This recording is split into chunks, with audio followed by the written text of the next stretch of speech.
Olá, sou Luiz Carlos Vasconcelos, professor de Direito Processual Civil na região sul da Bahia, especificamente nas cidades de Itabuna e de Ilhéus. Estamos aqui hoje no programa Saber Direito Responde e com a presença de alguns acadêmicos de direito. Neste momento, apresento o acadêmico de direito Bruno, o acadêmico de direito João e o estudante acadêmico de direito Paulo. Bruno, qual a sua primeira pergunta? Professor, caso o juiz profira uma sentença com vício ultrapetita, extrapetita ou citapetita, é considerada uma sentença nula? Olha, Bruno, essa situação acontece muitas vezes em um processo. O juiz, ele deve estar adstrito a um princípio muito conhecido chamado princípio da congruência. O princípio da congruência diz que o juiz deve se limitar na sua sentença àquele pedido, àquela causa de pedir disposta na petição inicial. Então, quando se diz que uma sentença é extrapetita, ultrapetita ou citrapetita, está se falando do defeito dessa decisão judicial. Está se falando do defeito de uma sentença. Então, para cada tipo de sentença, tem-se um recurso, que está lá disposto no artigo 513 do Código de Processo Civil, que é o recurso de apelação. Para as sentenças extrapetita e ultrapetita, encontra-se à disposição da parte o recurso de apelação. Para a sentença citrapetita, também chamada de infrapetita, tem-se o recurso de embargo de declaração. Então, naquilo que se chama sentença extrapetita, o juiz julgou diferentemente daquilo que foi pedido.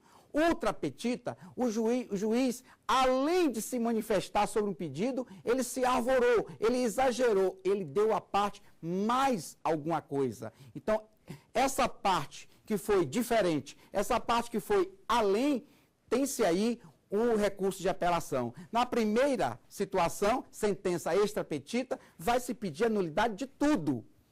Na sentença ultrapetita, anula apenas aquilo que excedeu, aquilo que foi além do pedido. Na sentença citrapetita, nós temos um recurso que se chama embargo de declaração, que está lá no artigo 535, e esse recurso tem apenas uma função que é integrar a sentença, torná-la perfeita. A questão de uma omissão, de uma obscuridade ou de uma contradição. Aí há sim uma sentença citrapetita. Então, o juiz, ele analisou a quem? Nesse sentido, o recurso aí é do embargo de declaração. Entendeu, Bruno? Pois não, João. Professor, quais meios possuem mais peso nas decisões judiciais? Os princípios, a doutrina ou a jurisprudência? João, quando a gente fala de direito de ação, nós estamos nos referindo ao direito a uma sentença e também ao meio executivo adequado. Então, quando o juiz ele vai decidir uma causa, ele se utiliza tanto de princípios, tanto da doutrina, tanto da jurisprudência. Então, o caso concreto é que vai fazer com que o juiz, naquele caso, verificar qual melhor se adapta para definir aquela situação jurídica. Então, não existe se o princípio é melhor, se a jurisprudência é melhor, se a doutrina é melhor. O fato é que toda decisão judicial, ela deve ser fundamentada, sob pena de nulidade. Seja ela fundamentada observando na doutrina, naquilo que os doutrinadores pensam a respeito daquela situação fática, ou a próprio princípio, porque o artigo 126 do Código de Processo Civil diz que o juiz não pode se eximir de despachar ou de sentenciar. Quando faltar uma norma legal, ele pode recorrer à analogia, aos costumes e aos princípios gerais. Então, os princípios gerais têm sua função essencial também na interpretação e na aplicação do direito. Isso sem contar também na jurisprudência, nas decisões reiteradas dos nossos tribunais. Tudo isso é importante. Não tem aquilo de dizer quem tem mais peso. O caso concreto é que vai definir a situação, que é melhor para se fundamentar aquela decisão judicial. Pois não, Paulo? Professor, nos termos do inciso 5 do artigo 269 do CPC, a renúncia ao direito sobre que se funda a ação se confunde com a desistência da ação? Paulo, São situações distintas. Desistência da ação e renúncia são termos que não se confundem. Não são sinônimos. Desistência da ação é diferente de renúncia. O autor pode desistir do prosseguimento do processo, que é a desistência da ação. E o autor também pode renunciar ao direito. Existem algumas diferenças. Claro que na prática cabe ao autor. Já que ele tem o direito de agir, ele também tem o direito de não continuar com o processo, de não executar aquilo que foi dado em sentença. Mas não se confunde. A desistência é uma situação meramente processual. Eu peço desistência porque eu não quero mais continuar com aquele processo. Então, eu posso depois entrar com uma nova ação. A desistência é um caso de extinção sem resolução do mérito. Então, faz coisa julgada formal. Já a renúncia é diferente. A renúncia tem a ver com direito material, com aquilo que se busca em juízo, com o bem jurídico pleiteado, tem a ver com o pedido. Então, se eu renuncio a algum pedido, aquele que foi objeto da minha petição inicial, eu estou abrindo mão desse direito. E renúncia é um caso de sentença de mérito, é um caso de resolução de mérito. O juiz extingue aquele processo com a resolução do mérito. Portanto, não pode, depois, com a relação jurídica processual findada, a parte que renunciar, voltar a fazer aquele mesmo pedido em um outro processo, porque a renúncia faz coisa julgada material, torna aquela sentença indiscutível, imutável, não mais sujeita a recurso ordinário ou extraordinário. Dando seguimento, vamos passar para a pergunta do nosso acadêmico Bruno. Professor, caso a parte, ao fazer uma transação em juízo, não cumpra com sua parte no acordo, o que pode ser feito? Bruno, transação é um tipo de conciliação. Transação é o que se chama de autocomposição. Não é uma forma de heterocomposição. A heterocomposição precisa do juiz emitir uma manifestação sobre aquela demanda. Na transação, não. Você precisa do Estado juiz para aquele momento, precisa. Para homologar a transação, precisa. Porque a transação é uma forma de conciliar, é um tipo de conciliação. Então, a parte autora, ela cede, faz algumas concessões em relação àquilo que foi pedido na inicial. O réu também faz algumas concessões. Então, com a transação, o juiz apenas, simplesmente, homologa aquilo. Agora, se a parte que na transação tinha alguma obrigação a cumprir, ele não cumpre, aí, nesse momento, passa-se aí a outra fase do processo. É o que se chama de fase executiva, a fase do cumprimento de sentença. Cabe à parte que foi que foi beneficiada com a sentença, requerer a execução dessa conciliação, dessa transação. Ou seja, pedir que o Estado juiz realize o direito, que ele satisfaça o direito. Basta simplesmente a parte entrar com uma petição intermediária, uma petição simples nos autos, requerendo do Estado juiz a execução do julgado. Dando seguimento à pergunta do acadêmico João. Professor, é possível que o juiz que proferiu a sentença de mérito possa ele mesmo fazer alteração dessa sentença? João, o juiz, quando ele publica a sentença, e publicar a sentença é torná-la pública, é torná-la conhecida, ele mesmo não pode, dando uma sentença de mérito, ele reformar por conta própria a sentença. O artigo 463 do Código de Processo Civil diz lá, ao publicar a sentença, o juiz não pode mais alterá-la. Então, já se tem aí um princípio muito forte que se chama o princípio da irretratabilidade, ou seja, o princípio da inalterabilidade da sentença. Então, o juiz já emitiu o seu posicionamento, cabe a ele agora somente voltar atrás de ofício, por conta própria, corrigindo alguns erros materiais, alguns erros de cálculo. erros grosseiros que, a grosso modo, se vê, por exemplo, o nome das partes, a data da sentença, uma data notória, e ele lá diz o nome da parte diferente. Isso ele pode fazer. Ou se não, no caso de uma sentença omissa, obscura, contraditória, aí sim a parte pode aviar um recurso chamado embargo de declaração. Embargo de declaração é um recurso que está disposto no artigo 535 e 536 do Código de Processo Civil. 536 está lá dizendo que ele tem 5 dias para pedir ao juiz que integre essa sentença, que resolva a omissão. Pergunta de Paulo. Professor, tutela jurisdicional e jurisdição são sinônimos?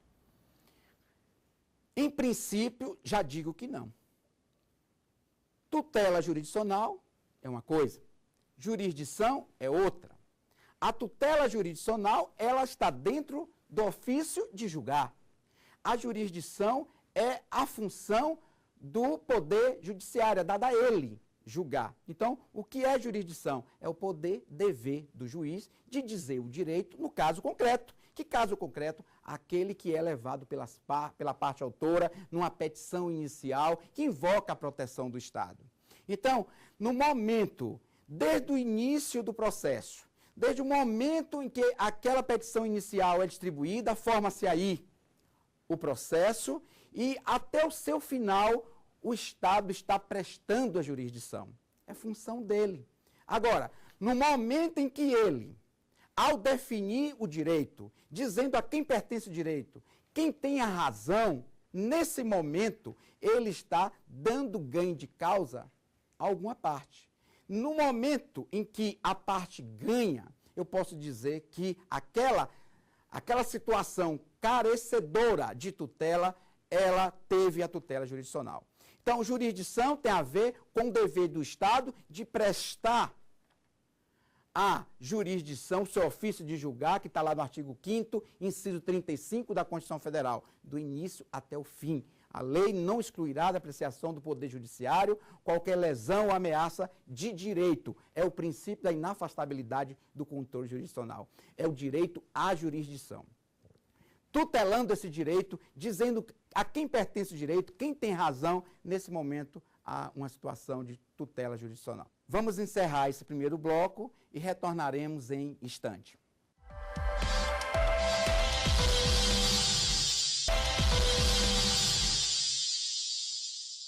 Retornando ao programa Saber Direito Responde, vamos agora passar para o nosso segundo bloco.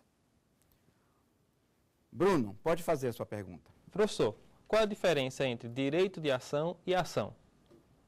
Bruno, direito de ação é diferente de ação. O direito de ação está configurado no artigo 5º, inciso 35 da Constituição Federal. Já até falei isso no momento anterior. A lei não excluirá da apreciação do Poder Judiciário lesão ou ameaça a direito. Então, esse direito de ação é um direito previsto na Constituição. É um direito abstrato. Todos têm direito de invocar a proteção do Estado. E é um direito, além de abstrato, é um direito incondicional. Quando eu falo que o direito de ação é abstrato, é porque aquele cidadão, aquela parte que invoca a proteção do Estado, não quer dizer que o seu direito será tutelado. Mas é um direito de ter acesso ao Poder Judiciário. Diferente da ação. Como é que se faz esse acesso ao Judiciário, que é o direito de ação previsto constitucional? E se faz através da ação. Então, eu posso dizer que a ação é a concretude, é a materialização desse direito. E o carro-chefe da ação é a petição inicial. É na petição inicial onde está o núcleo da petição, daquilo que é objeto desse anseio em juízo. Tem que estar lá as partes, o pedido e a causa de pedido. Direito de ação abstrato, direito e a própria ação é a parte concreta do direito de ação. Nossa próxima pergunta para o acadêmico João. Professor, Quais os meios à disposição das partes para pleitear a reforma ou alteração da sentença? O inconformismo, João, isso faz parte do ser humano. Os meios processuais à disposição das partes pode ser um recurso, pode ser um pedido de reconsideração, e esse pedido de reconsideração tem a ver com uma petição simples nos autos, e tem que fazer a seguinte diferença. O juiz julgou o mérito, julgou a causa. Ele não pode mais voltar atrás.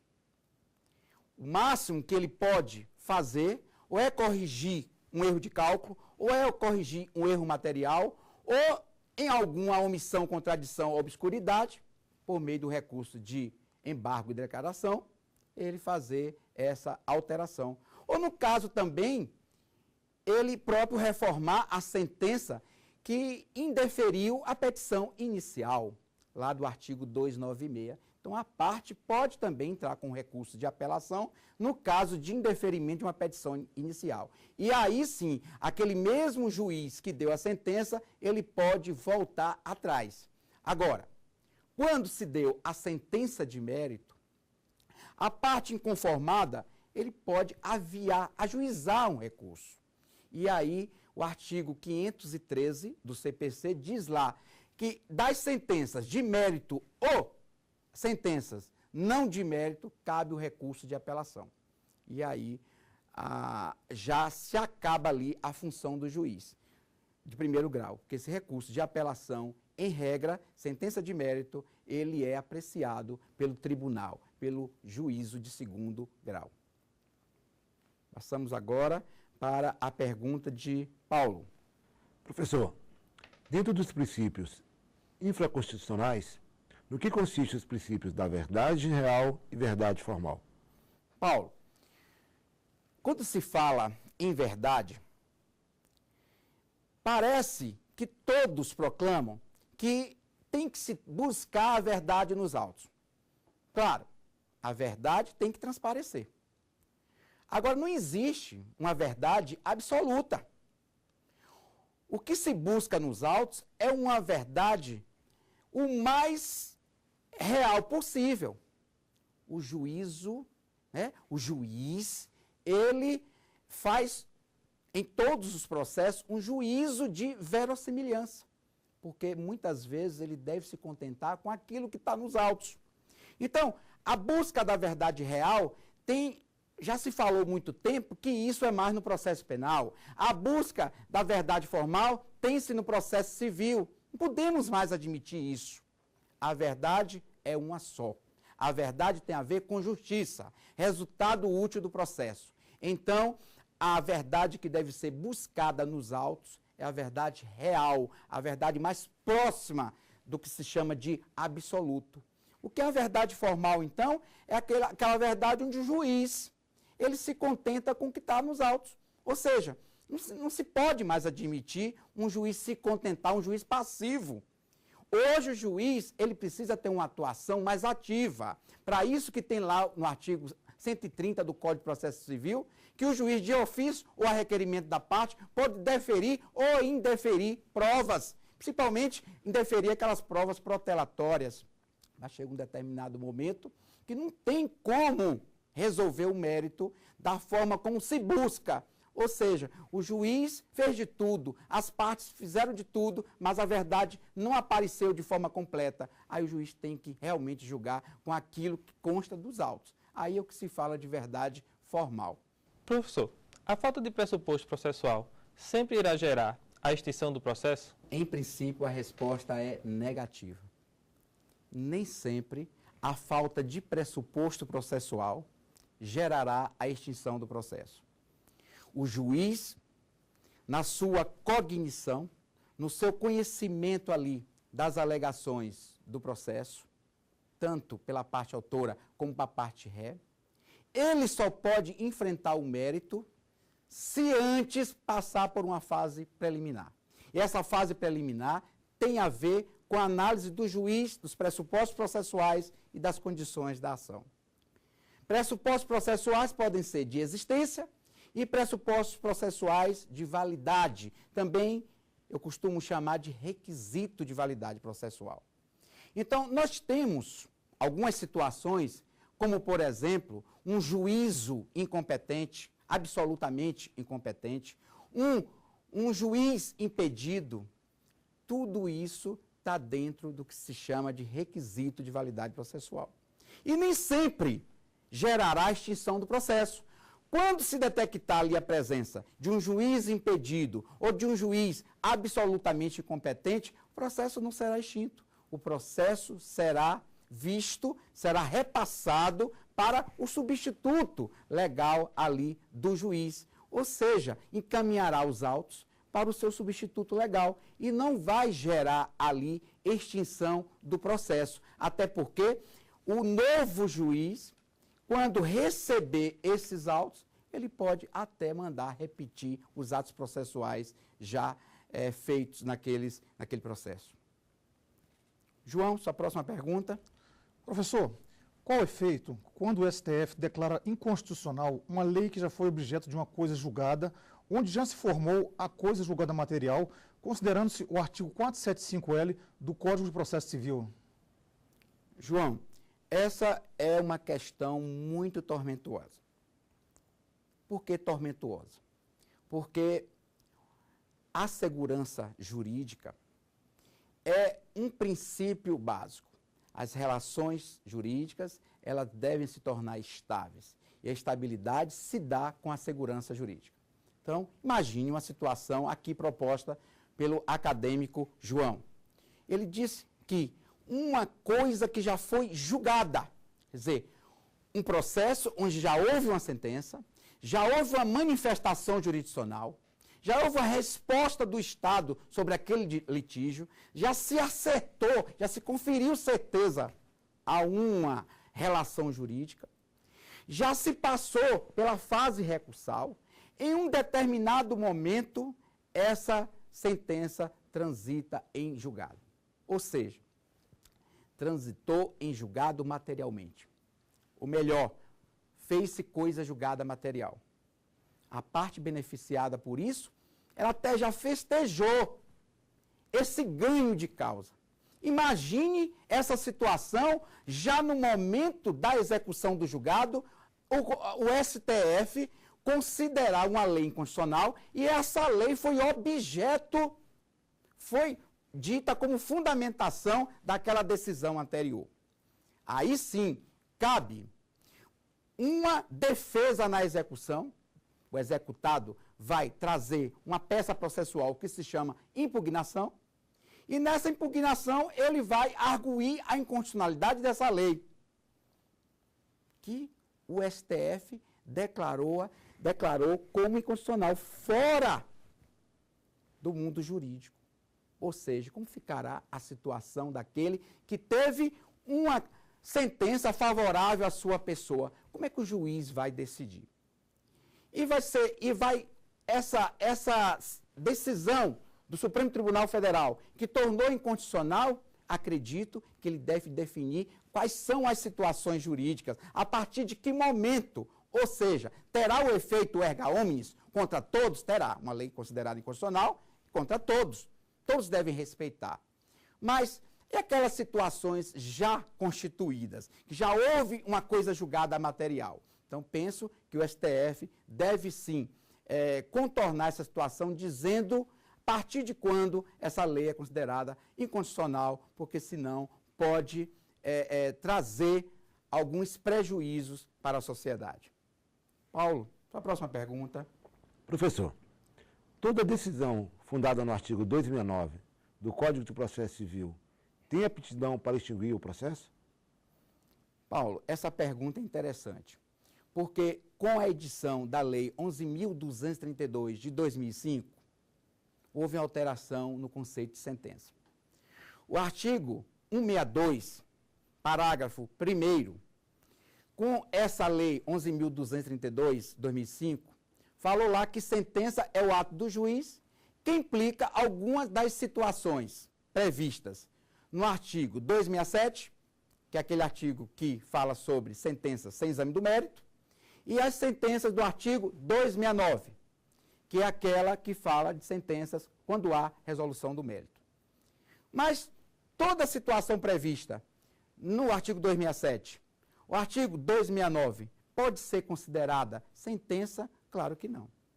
Então, pode acontecer uma situação, por exemplo, de o juiz, em um processo que existem 2 autores no processo, estão ali em litisconsórcio ativo, e o juiz entenda, em uma das suas manifestações, que uma parte, a parte A, ela é parte ilegítima.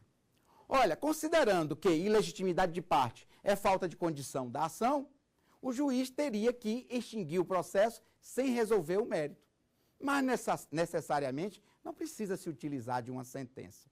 Pode se utilizar, nesse caso aí, de decisão interlocutória. Então, necessariamente, não extingue o processo, extingue uma fase do processo. Então, o processo de conhecimento hoje, condenatório, tem 2 fases.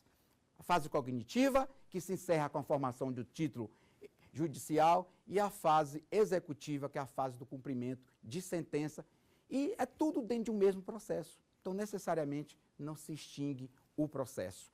Passa-se para uma nova fase até se satisfazer o direito da parte.